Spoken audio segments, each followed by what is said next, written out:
Responding to a request by the General Conference, Ellen White sailed to Europe with her son Willie, his wife Mary, their 3-year-old daughter Ella, Ellen's assistant Sarah McInturfer, and others. Both Sarah and Mary were close to Ellen and called her mother. On the 3-week voyage, Ellen and the young women worked on letters and articles, making good use of the calligraph, an early typewriter. When the party reached Liverpool, England, on August 18, 1885, they were met by M.C. Wilcox, editor of the Present Truth, George Drew, and William O'Neill. They spent the first night at Brother Drew's home, where they learned something about the work in England. I was a sailor for 15 years before my conversion. Perhaps that's why I'm a ship missionary now. How effective is that work, Brother Drew? Well, Sister White, during the first quarter of last year, I visited 680 ships to distribute literature. That's a lot of contacts. It is, Brother White. I also sell books and magazines to the crews and passengers. One of my first converts back in 1883 was Captain A.F. Lundquist, who took the message to his home in Finland. And what about work in the city, Brother Drew? Oh, Sister Mary, Liverpool is a city of 300,000 inhabitants, and there are only 2 of us to work. Only 2? What can 2 denominational workers do to let in rays of light on such a great city? It hurts me to think of how few workers there are, with so much to be done.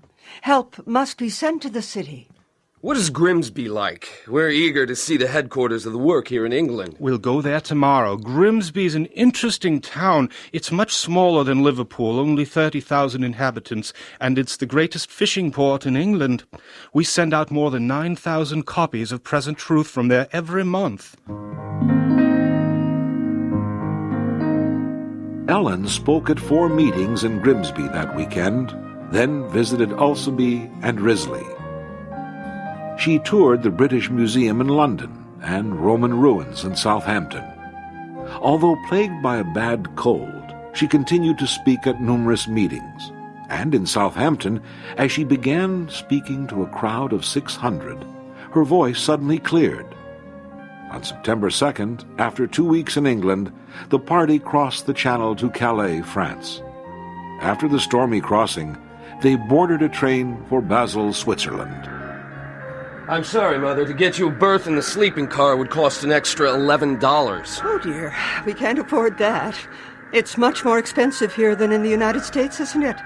We'll make do with our second-class seats. I was able to get us a compartment to ourselves. You know, if we arrange our satchels and boxes carefully between the seats, perhaps we can turn our compartment into a sleeping car of a sort. What a good idea, Mary. The European railroad builders aren't like the Americans. They haven't planned to prevent the comfort of passengers. Let's board then. We're scheduled to arrive in Basel at 6 tomorrow morning. B.L. Whitney, president of the Swiss mission, met the travelers with a hired hack. As they rode to the publishing house, Ellen, who had just completed the great controversy, couldn't help but wonder if the reformers had visited some of the very castles and other buildings she was looking at. Before reaching the publishing house, Brother Whitney invited the party to tour the meeting hall. We're very pleased with the lighting and furnishing of the meeting hall. Oh, yes, I agree. It's a good meeting hall. I feel that I've seen this place before. Oh? Well, let's go look at the offices and the press room.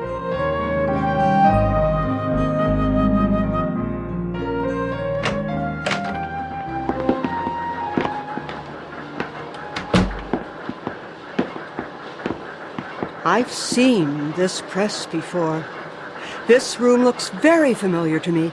Those 2 young men over there are the pressmen. I'll introduce you. Where's the other one? What other one? There's an older man here, and I have a message for him. Oh, you mean Albert Dicey, our foreman. He's in the city right now on business, but how did you know? How did you know? Yes, Mother, how? I had a vision in Battle Creek, about 10 years ago. Yes, it was 1875.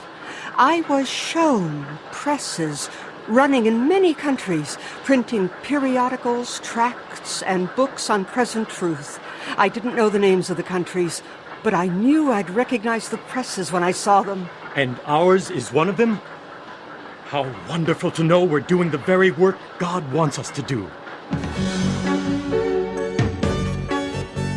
Ellen was busy in her new home. After unpacking that first day, she wrote a 12-page letter to Dr. Gibbs at the Rural Health Retreat in St. Helena, California. And the next day, she wrote 30 pages to other people. From the windows of their apartment, the family could observe the activities on the common below. The soldiers are drilling on the common again. They're so colorful. They're so thorough. Why shouldn't there be a large army of Christian soldiers right here in Basel, drilling for service in the battles to be fought in the countries of Europe? Battles? Battles against tradition, superstition, and error. Why should we be less earnest or painstaking in our preparation for spiritual warfare than these soldiers are for earthly wars? What can we do to prepare? We need church-sponsored schools, for one thing. Many of our members in Europe feel obliged to send their children to school on Sabbath. If we had our own schools, that question wouldn't arise, and we'd also be preparing missionaries to work in their own countries. Saturday school attendance was to be a painful problem in some countries in Europe, and the need for church schools was great. But there was much to be done before these schools could be established. On September 10th, 1885, the second annual Swiss Conference session opened in Basel with nearly 200 attending from 5 countries. Ellen spoke several times and found the believers eager to hear her messages. At the end of her talk on Sunday afternoon, September 13th, she made a surprise altar call. I know this is new to many of you, but it's common in other places, and I believe it's appropriate at this meeting. All who desire to be Christians, all who feel you have not a living connection with God, come forward. We will unite our prayers with yours for the pardon of sin and for grace to resist temptation. My brothers and sisters, it looks as though everyone has stood. Obviously, there's no room for all to come forward. I suggest you be seated, and we shall all seek the Lord together. Amen.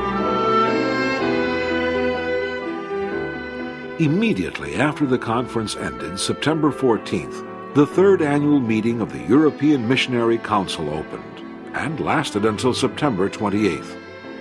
In her morning devotionals, Ellen focused on the importance of love and tact in presenting the message, and the need for church members to respect one another's opinions. One afternoon, as she sat writing a long letter to Elder G.I. Butler, President of the General Conference, there was a knock at the door. Sarah, will you please see who's at the door? Yes, Mother.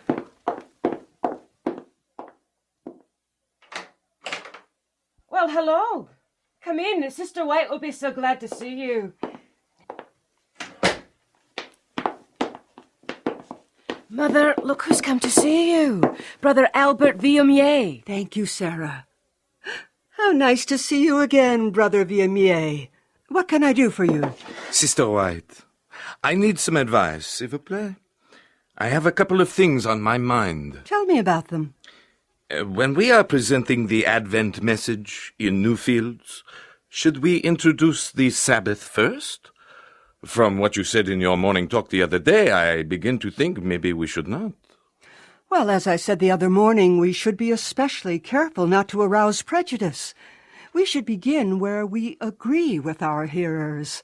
Start with practical godliness, devotion, and piety. Oui, I understand. Like you said about Paul. He did not tell the Jews first about Christ's life and death. He began with the Old Testament, prophecies of the Messiah, and then showed how these prophecies had been fulfilled. Exactly. And then, when we do present the Sabbath, we must be sure to do so with tact and love. I have been shown that souls right here in Europe have been turned away from the truth because of a lack of tact and skill in presenting it. Merci, Sister White. You have been much help to me. You said you had a couple of things on your mind. Oui. The Swiss conference has recommended that I be ordained, but I think perhaps I should wait another year, n'est-ce pas? Well, you've been a faithful church member for about 20 years now, ever since you accepted the message under Brother Tchaikovsky's preaching. Let's see, that was, 1867. Why, you were a charter member and elder of the church at Tramalan.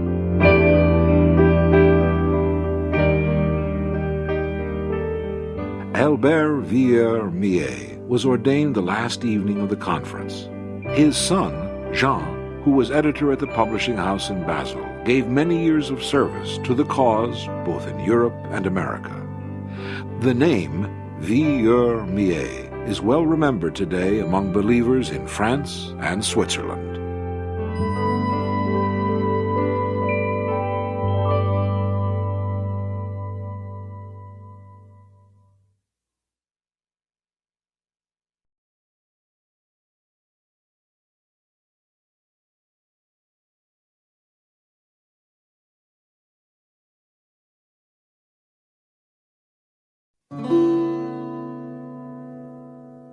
The European Missionary Council of 1885 asked Ellen White and Willie to visit Scandinavia. They left Basel, Switzerland, October 6, 1885, with Sarah McInterfer and translator Cecile Dahl, while Mary stayed at the publishing house where she worked as a copy editor. The train passed the city of Mannheim, Germany, where that year an engineer named Carl Friedrich Benz tested the first successful gasoline-driven motor vehicle. The party reached Copenhagen, Denmark on October 9th, and in spite of a severe toothache, Ellen began a series of talks. The crowds grew each night. What is it, Mother? As the crowds get larger, you act almost as though you know these people personally. I almost do, Willie. There are some in the audience who seem deeply interested. They're persons of talent. I remember their faces. Remember? But you've never seen them. They've been presented before me. I feel the peril of souls here. Some will decide from this time to obey the truth, and some will refuse the cross. During her week in Copenhagen, Ellen found time to tour the lovely city and to visit the Wax Museum, which had opened 2 months earlier. Then, the party boarded a steamer which would take them across the Kattegat to Malmö, Sweden. This city had belonged to Denmark during the Reformation and was the first Danish city to embrace Protestantism. Just a short steamer trip and we'll be in Sweden. Then it's a long train ride to Stockholm, Sister McInterfer. What can you tell us about our hosts in Stockholm, Brother Matson? They're very poor. Brother Norlin is a call porter. He carries our books and a pack on his back, often walking many miles a day. He makes very little profit. On one of the large bound books, he receives the equivalent of 5 cents a copy. Only 5 cents? Why, that's nothing. On some others, he makes only 3 cents, Sister White. How do they live on so little? Not very well, Brother White. Sister Norlin does house cleaning, laundry, anything she can find to earn money. They live in one large room on the 4th floor and share a kitchen with another family. There is no lift, elevator, but the Norlins have rented extra rooms for your stay. How generous of them when they're so poor. They are eager to help the cause. The unfinished brick building the Norlins lived in proved to be chilly and damp. Ellen, still suffering from toothache, could not endure the cold. She and Sarah gladly accepted an invitation to stay with the family of Sister L.P. Johansen in their home in the suburbs. At the General Conference the same year, 1885, the Publishing Association trustees voted to furnish publications to foreign missions at cost, a move which greatly improved the financial condition of the literature evangelists. Tell me, Sister Johansen, are many of the believers here as poor as the Norlins, where Elder White and Elder Matson are staying? Oh, yeah, Sister McInterfer, and not just Sabbath keepers. Wages for the laboring class are very low, about the equivalent of 35 cents a day in the summer and 15 cents in the winter. And I suppose keeping the Sabbath makes it harder to find work. Yeah, that it does, Sister White. The elder of one of our churches works as general manager of a store, and when he accepted the Sabbath, he was able to keep his job, but his salary was cut from 700 to 600 kroner a year. We in North America have no idea how hard it is for our brethren in these countries. That's true, Sister McInturfer. And what's worse is the strong prejudice against any religion but the state church.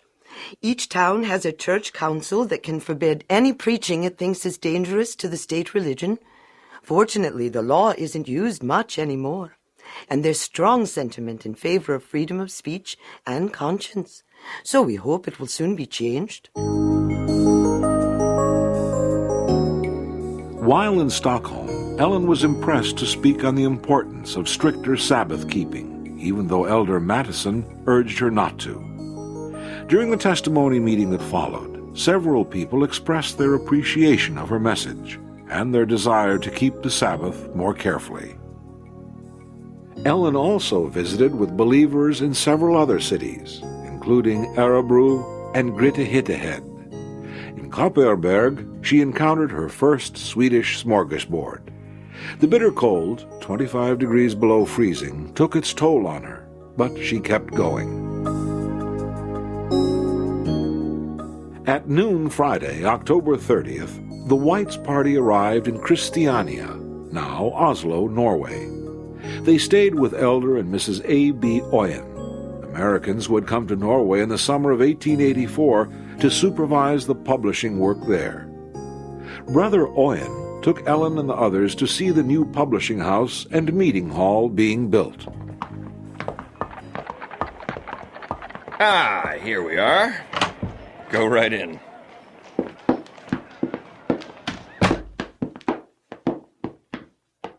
This place seems familiar to me. Huh? I've seen this before. The press room is in here.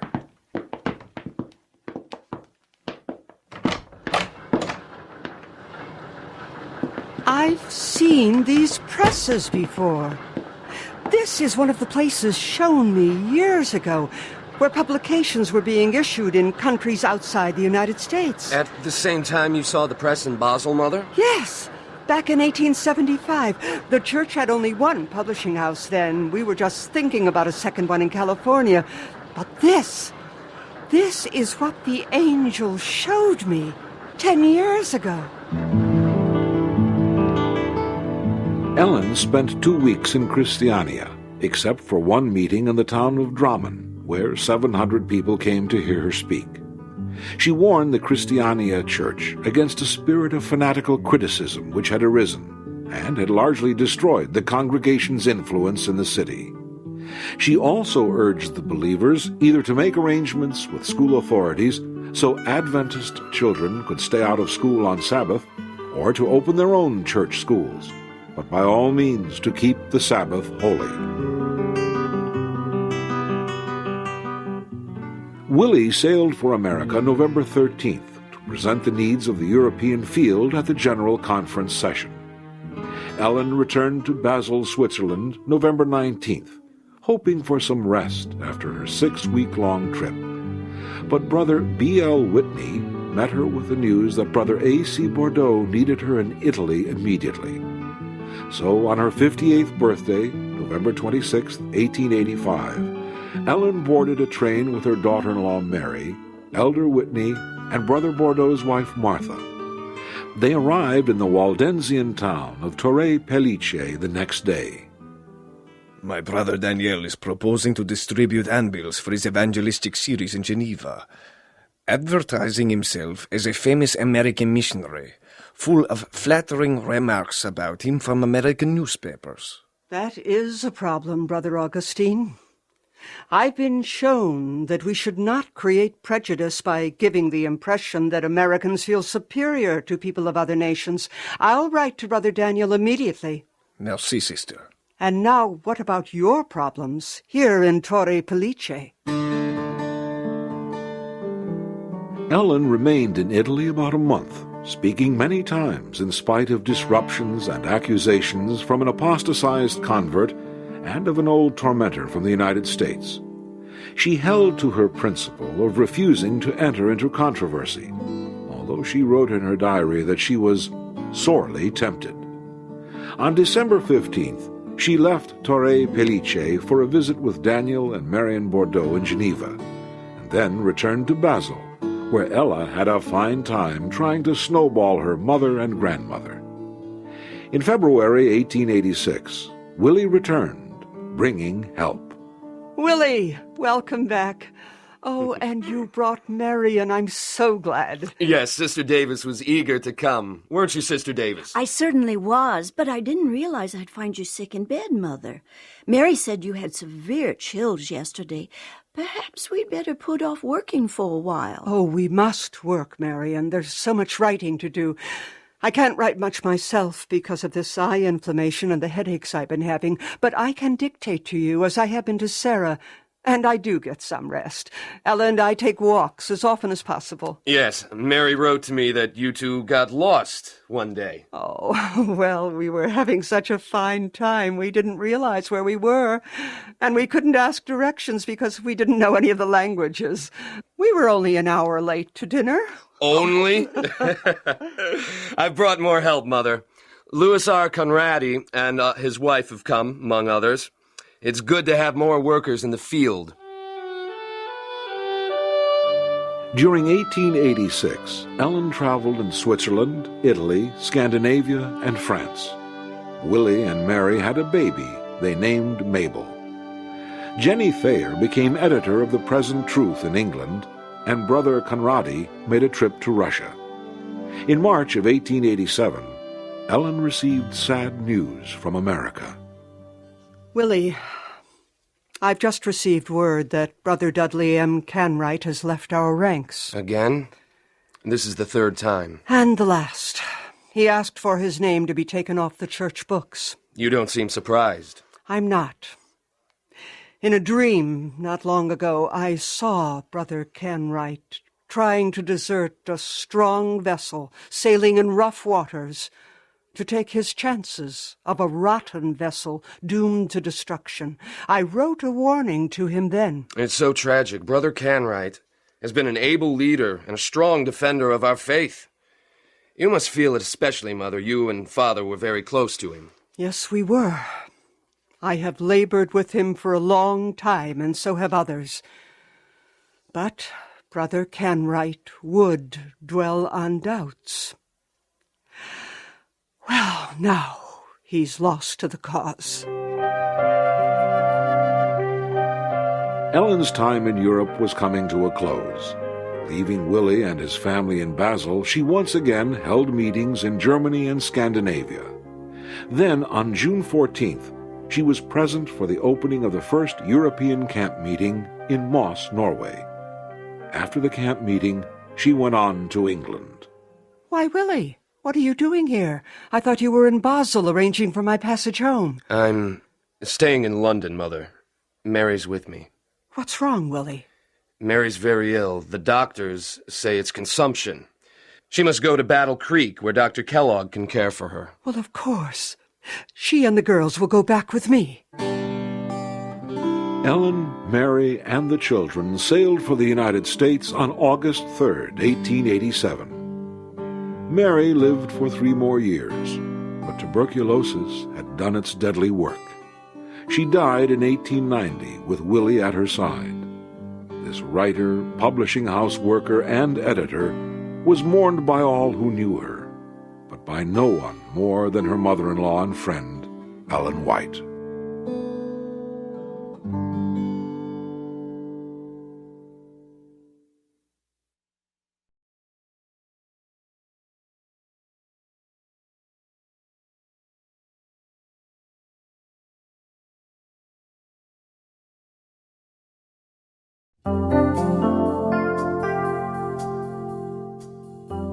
On January 4th, 1875, at the dedication of Battle Creek College, Ellen White related a vision she had received the day before.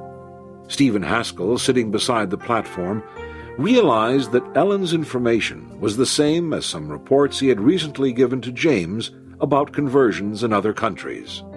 I was shown that progress has been made in the Scandinavian countries because of literature and tracts sent from America. Brother White, you've told Sister White what I told you. I assure you, no, Brother Haskell. There is strong interest in those northern countries and in other countries in more remote parts of the world. May I interrupt a moment? Yes, of course. Are you relating what someone has told you or what you've seen? Why, I'm relating what I've seen. I've also seen that there are unthought-of fields where the work is to be preached and papers are to be printed. Can you name any of the countries? No, I can't. They weren't named to me. Oh, yes, I remember one. The angel said, Australia.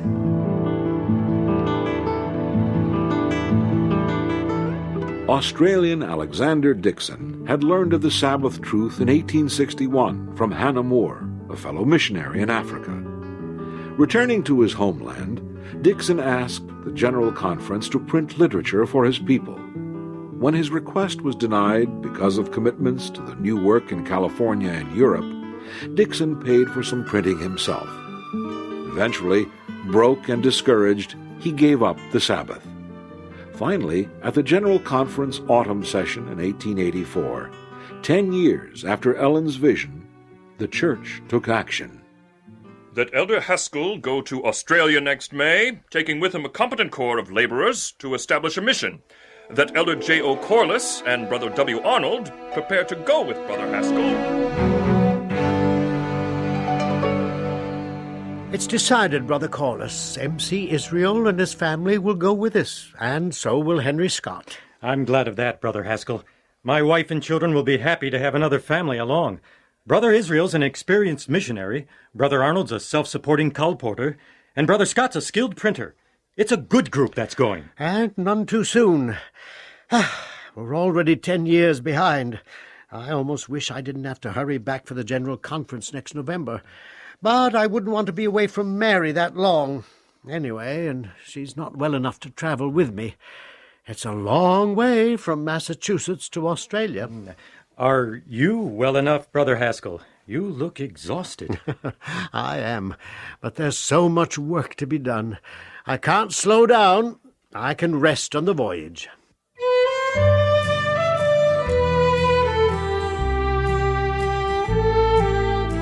Shortly before the trip, Stephen Haskell's weakness forced him from the pulpit while giving the Sabbath sermon.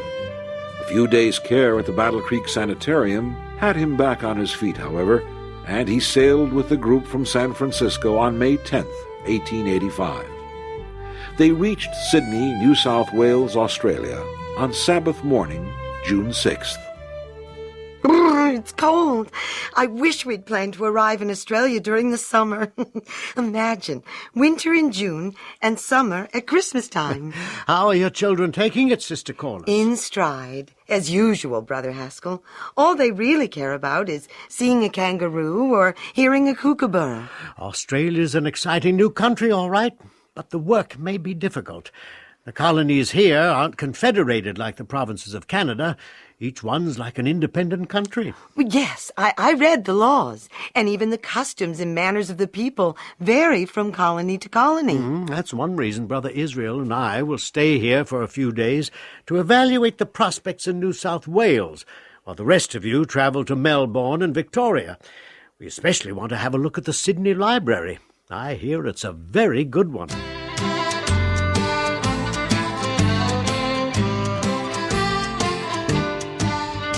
Well, gentlemen, are you finding what you're looking for in our library? Well, yes, we are. As we told you when we arrived, we're in Australia to represent our church. We're delighted to find 13 of our books listed in your card catalogue. We are very encouraged. I wouldn't be too excited if I were you, mates.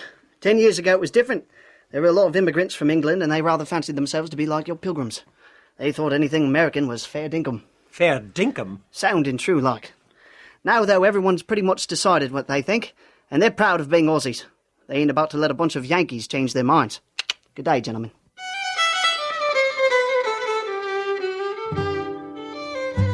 Back in San Francisco, Brother E.H. Stockton had given Pastor Israel the name of a Melbourne man, J.H. Stockton, no relation, who had received the signs of the times for a while.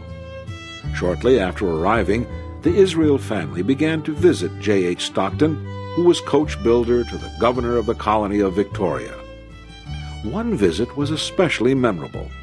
Stockton and his son were in the workshop. This is an expensive panel of timber, Harry, so we have to be very careful with it. Are you going to burn it, Papa? No, son. I'm going to shape it careful, like over this slow fire. When I'm done, it'll be a fine dashboard for the carriage I'm building. You wanted, dear? Who is it? Those Yankees. Bother the Yankees. Dear. All right, let's go see him.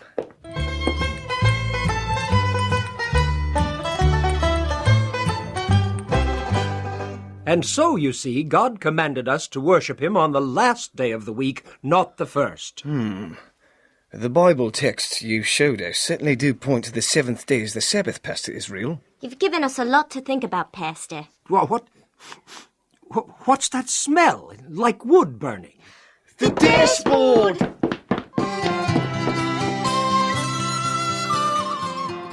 The carriage dashboard was ruined, but the Stocktons had gained something much more valuable. On July 4th, 1885, the Yankees organized a Sabbath school in a rented house in the suburb of Richmond. As the service came to a close, there was a knock on the door. Pastor Israel answered. Come in, Mr. Stockton. What can we do for you? Pastor Israel, I'm convinced that the seventh day is the Sabbath, and so are my brother and cousin. We've decided to obey God's commandment. That's wonderful news. My wife and sister-in-law are meeting right now to decide if they're going to join the church with us. If they do, we'll all come to the afternoon meeting. Praise the Lord. J.H. Stockton would become the first baptized Adventist in Australia, but the conversion of his family was the only ray of light in those early weeks. Halls were too expensive to rent, and the cold, wet weather made open-air meetings impossible. The workers gave Bible readings in some homes, but many doors were closed to them because ministers of other churches accused the Americans of being money-making schemers. One July day, Pastors Corliss and Israel were walking up and down the streets, offering papers to passers-by. Excuse me, sir, I'd like to give you this tract. It contains an important message about... You're one of them daft Yankees, you are. I've heard about you. I don't want none of your trash. It's discouraging, isn't it, Brother Israel? Brother Arnold hasn't sold a single book in 6 weeks, and now we can't even give our literature away. Oh, discouraging is right, Brother Corliss. Even when someone does take a tract, they just glance at it and drop it in the gutter. Maybe we'll have more success with our tent meetings this summer. I'm glad we decided to order a tent made. So am I. Oh, it's getting dark. I'm ready to call it a day. Oh, what are you doing with that Sabbath tract? I'm spearing it on a spike of this iron fence. There. Maybe someone will be curious enough to read that one.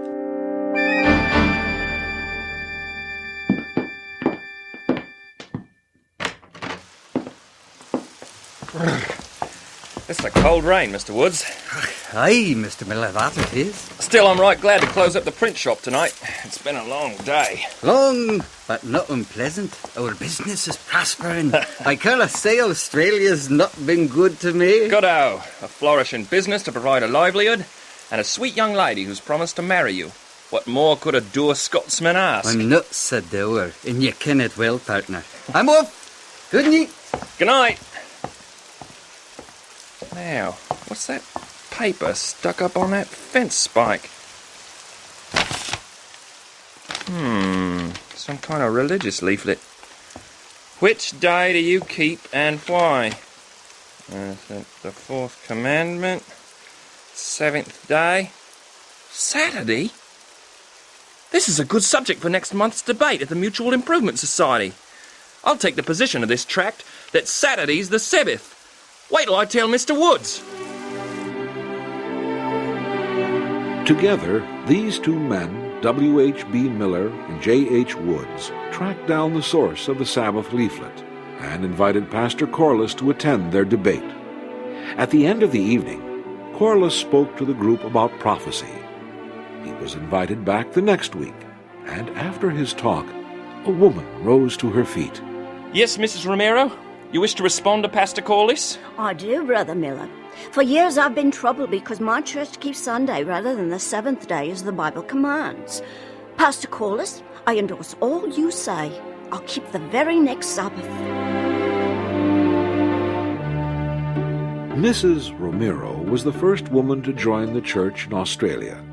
17 people joined the church, including, after some reluctance, Mr. Woods' fiancée. Miller and Woods eventually became ordained ministers who gave years of faithful service. And all because of that one tract stuck up on the spike of an iron fence.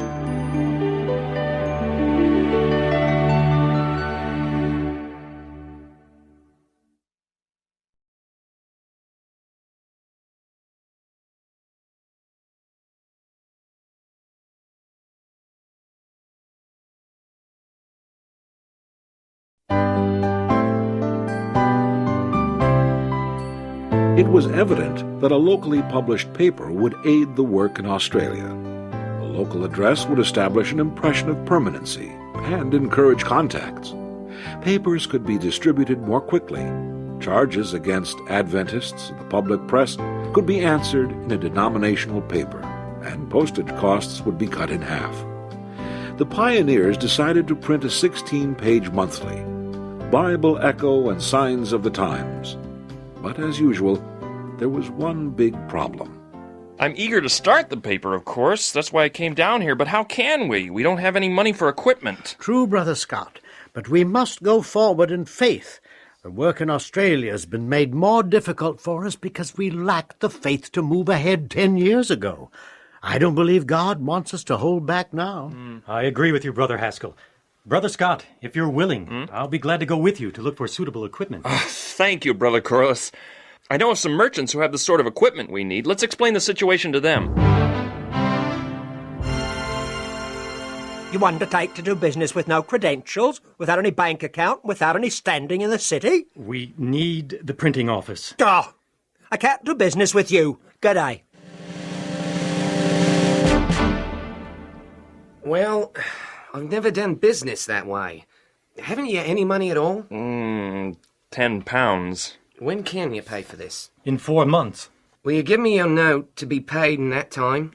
Yes, sir. This isn't a business way of doing it, yet I feel impressed to let you have it. The equipment cost £1,000, or $5,000.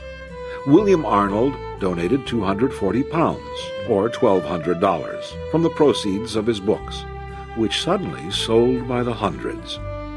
J.O. Corliss gave $550, and Stephen Haskell $225. Donations came from converts and from the merchant himself. The print shop was set up in the suburb of North Fitzroy in September 1885, and new converts W.H.B. Miller and J.H. Woods sold their printing business to throw in their lot with the work of the church. October 8, 1885, Stephen Haskell arrived in New Zealand to sign up sales agents for the Bible Echo and Signs of the Times. In Auckland, he stayed in a boarding house operated by Edward Hare, a transplanted Irishman, and his wife Elizabeth. The Hares were puzzled by their lodger, who did not eat meat or drink tea, and whose Sunday was on Saturday. The other lodgers soon complained that the reverend gentleman was bewitched. Mr. Eyre! Mr. Eyre! That bloke in the room next to me is daft. He keeps talking to himself, and there's this strange clicking sound coming from his room every night. Either get rid of him, or I leave. He's some old crank we got hold of. We'll just have to go. Oh, no, Ed, but don't be so hasty. I really believe he has the truth. I'm going to show you that you're not right, Lizzie. I'm going to go up to his room and get to the bottom of things right now. I'll be back when I know what's going on.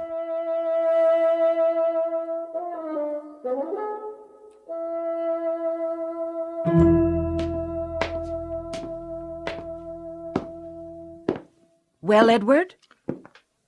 Lizzie, that man isn't daft. He's praying for us. He has the truth, I feel sure. Let's hear him out. Well, didn't I tell you and you wouldn't believe me? But what makes that clicking sound? We'll ask him. Why, it's my typewriter, Mr. Hare. See, I put a sheet of paper in like this. Then I strike the keys, and I can write letters and articles for our church papers. A typewriter. I've heard of 'em, but we haven't any in these parts. I'm going to send to America for one right away. The Hares led out in forming a company of Sabbath keepers in Auckland. Stephen then visited the village of Kao, where Edward Hare's father, Joseph, and his large blended family lived. And a second company of Sabbath keepers was raised up. Within a month, Robert, one of Joseph's sons, left to study for the ministry at Healdsburg College in California. In January 1886, after establishing several sales agents on both North Island and South Island, Stephen returned to Australia, where he learned of the progress of the tent meetings conducted by Pastor Corliss. We could hardly believe it, Brother Haskell. With all the unfavorable notices the papers had given us on our work, we didn't expect many to come.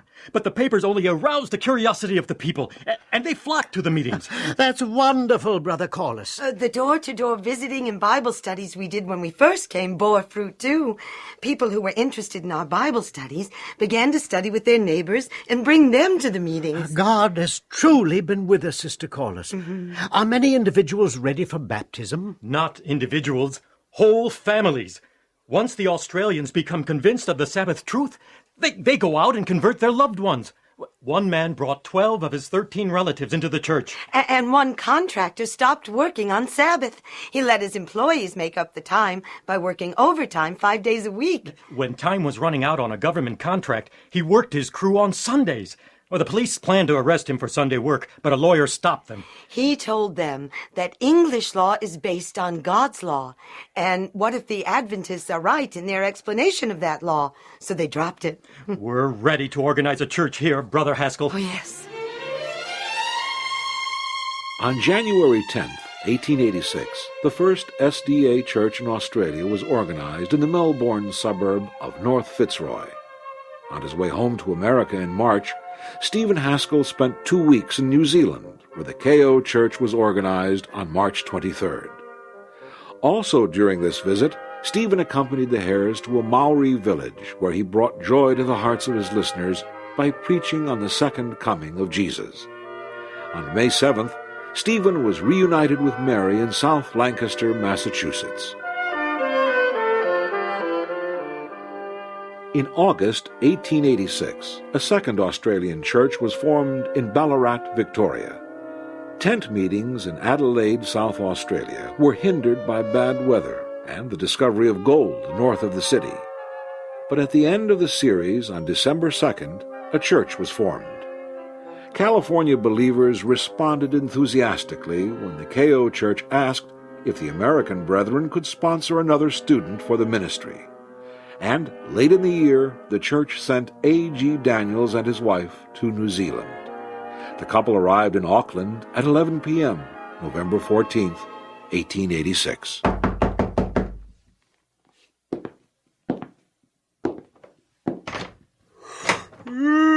Yes.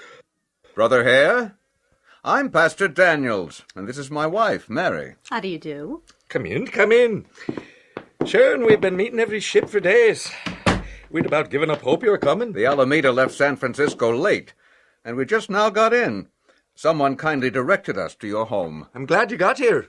Get settled for the night, and Lizzie and I will talk with you at breakfast.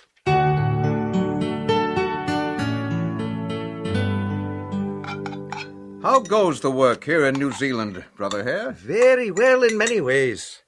We've begun publishing a monthly paper in Maori with Bible studies, stories from the Bible, and articles on temperance. You're very concerned about the Maori, aren't you, Brother Hare? Yes, I am, Sister Daniels. Our whole family is. My father preaches to them, and my stepmother works among them as a nurse. We hope you'll visit KO soon, Brother Daniels. A number of Maori and other interested people are attending our services there. I'll certainly do that, Sister Hare. I plan to hold 2 weeks of tent meetings here, and then I'll go directly to KO and do the same. We'll see what happens after the meetings there. God be praised, Pastor Daniels. Your meetings here in KO have surely been blessed by him. He's rewarded the faithful labor you and your family have given him, Brother Hare. Today's 15 baptisms have doubled the size of the KO church, and they're due as much to your Bible studies as to the tent meetings. And now we have our first Maori convert. Yes, the Maori sister who was baptized today is a precious gem in your crown. Here comes my younger brother, Metcalf. You remember meeting him, don't you? Yes, I do. It's good to see you again, brother. Thank you, Pastor. I have a special reason for seeing you. I want to go back to Auckland with you as your tent master for the Surrey Hills mission. I believe that's the way I can best serve my Lord right now. I'll be glad to have your assistant, Brother Hare. I must say, I've been impressed with the eagerness of the KO believers to be self-supporting and to help with the mission near Auckland. The money the church gave us has helped greatly with our tent expenses, and now we're offered the services of a talented man like yourself. Surely God will bless the work of such dedicated laymen. Dedicated laymen would be needed in the land down under for the next several years.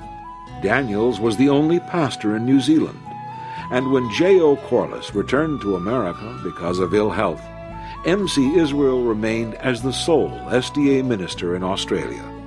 In 1888, 30-year-old Robert Hare, newly ordained, returned to New Zealand with his American bride, and American pastor G.C. Tenney joined Israel in Australia. That same year, the Australian Conference was organized, and in 1889, the New Zealand Conference was formed.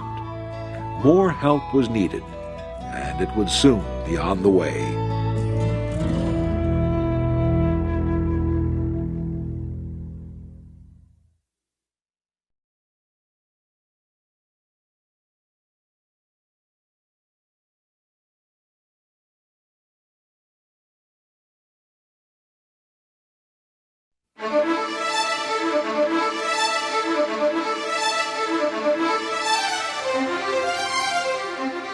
Under the efforts of dedicated laymen, the work in Australia and New Zealand was growing. The few ordained ministers needed help. As early as 1886, J.O. Corliss had written to Ellen White, "It may be that the Lord will impress the heart of Sister White and Brother Willie White to come this way for a season. The brethren and sisters need the testimony that Sister White can give them. We have started a printing office and shall stand in need of counsel, the very help that Brother Willie White can afford." By 1891, church membership down under had reached 700. In March, the General Conference voted that a Bible school be opened in Australia. It also voted to invite Ellen White and her son Willie to go to that field. Expecting to spend his time in constant travel, Willie left his motherless daughters with Mary Mortensen in Battle Creek. Ellen celebrated her 64th birthday on the voyage. In the early morning of December 8th, the party arrived in Sydney, where they were met by A.G. Daniels and his wife Mary. Welcome to Australia. Brother and Sister Daniels, how good to see you. You know Willie. Oh, yes. And this is Elder George Starr and his wife Nellie. My helpers, Emily Campbell, Fanny Bolton, my dear Marion Davis, and my niece, May Walling. Welcome to Australia. We're delighted to be here. Oh, you must be starved. Here, get in the carriage and we'll take you to our house for breakfast. Thank you, Mary.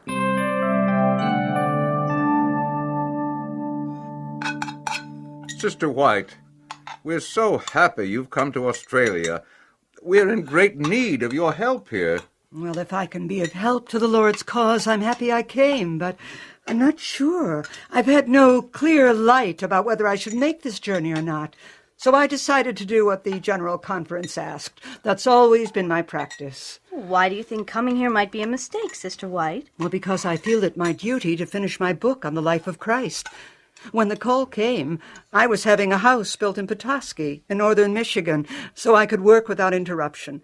Marion brought several letter books and scrapbooks of my articles, but most of my library had to be left behind.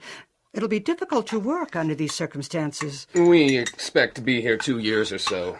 That's a long time for Mother to put off her writing. Well, of course, I won't put it off completely. I'll write as I can to fit it in. Just now, I want to learn all about the work here. Well, there's been a certain amount of progress.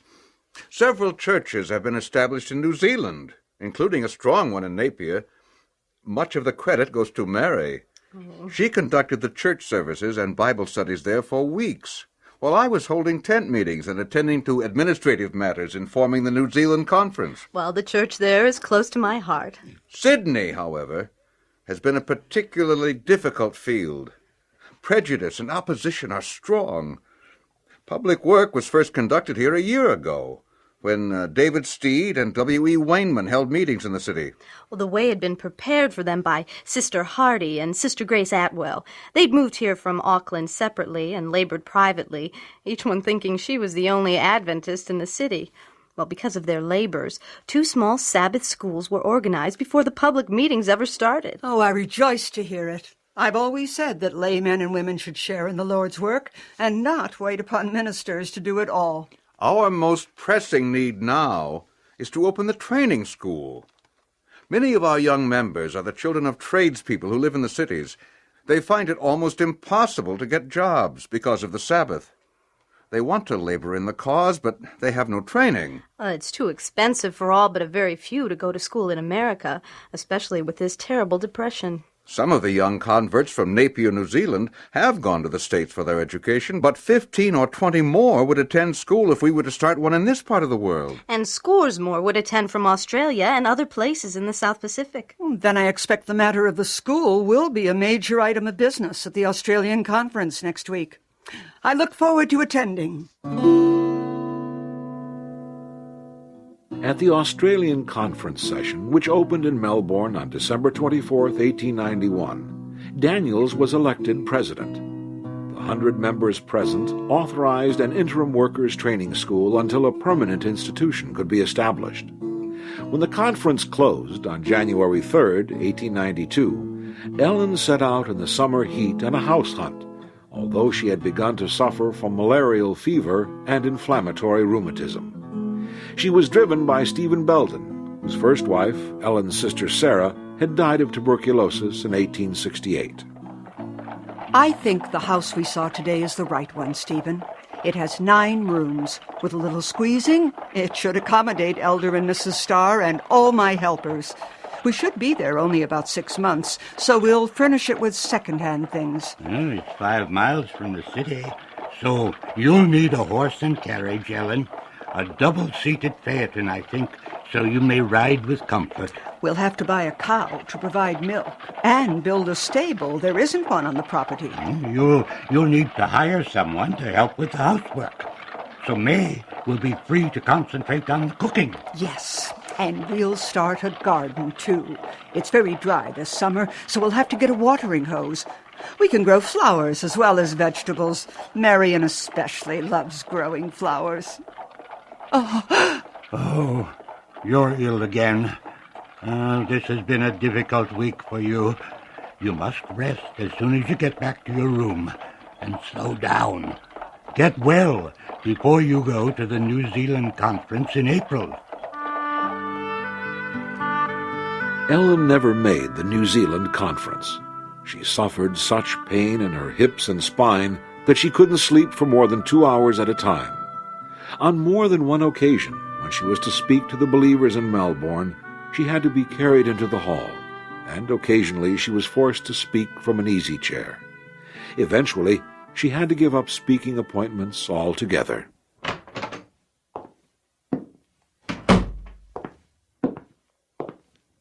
Mother? You look like you've been crying. I'm afraid I was, Willie, for a while. This is the most terrible suffering I've experienced in my whole life.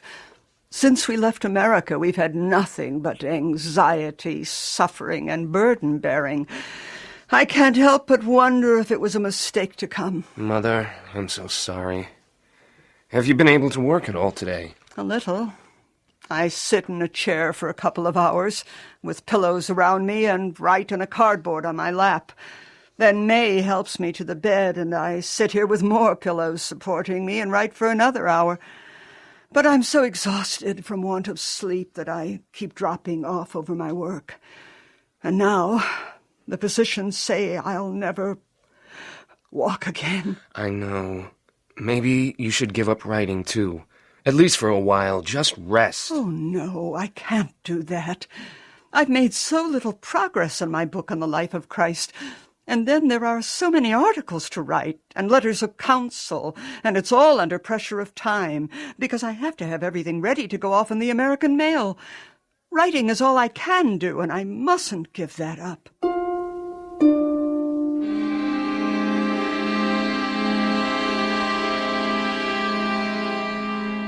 Are you any better today, Mother? No, Willie. But I'm no longer discouraged. Perhaps God has let this suffering come to me just so I can write on the life of Christ. That work has been too long neglected. As I pray, I feel my Savior close beside me, and I remember that He's never failed me.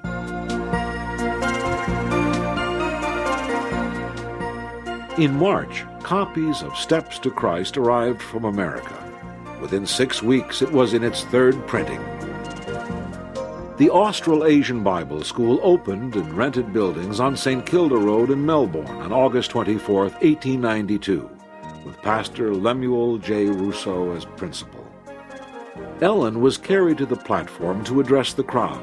She emphasized that those who would be trained for mission work should not be limited by racial or national barriers. The plans and works of men are not keeping pace with the providence of God. Some declare, "We want not thy way, O Lord, but our own way." The Lord has commissioned his angels to cooperate with human agencies in carrying forward his design. The field for missionary operation is not limited by caste or nationality. Amen. The same work must be accomplished in Australia, New Zealand, Africa, India, China, and the islands of the sea.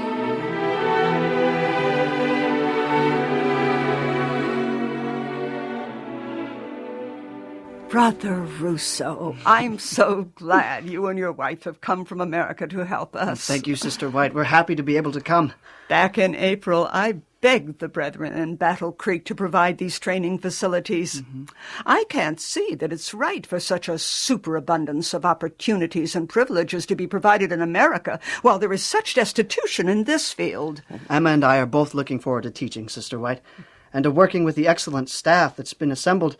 Brother Baker and Elder Starr will also teach, and Sister Starr will serve as the matron for the women students. Miss Eliza Burnham is also coming from the States to help. I understand that 25 students have enrolled. We hadn't expected that many, and most of them are adults who want to further their training. Yes, 18 of them have been canvassers or laborers in other lines of Christian service. But you are right about the lack of provision for work here. It'll be hard for us to meet expenses. That's why I'm glad for the opportunity to thank you in person. We can't thank you enough for your generosity in dedicating the royalties from the American sales of your books written abroad. Willie and I came up with the idea on the same day last winter. As you know, I've invested $1,000 of the money so that it will be available to the school when it's most needed. Another $500 must be used as a fund for students who couldn't attend the school without financial assistance. Well, several of the students attending this term are here as a direct result of your donation, and I assure you of their gratitude.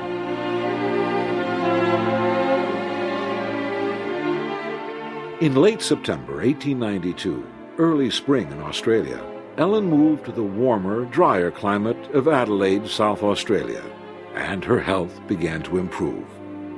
The physicians who said she would never walk again were proven wrong, when, in December, she was able to climb the stairs by holding onto the banisters. Her attitude during these 11 months of terrible illness can be summed up by her own words. My Savior seemed to be close. I felt his presence in my heart, and I was thankful. These months of suffering were the happiest of my life because of the companionship of my Savior.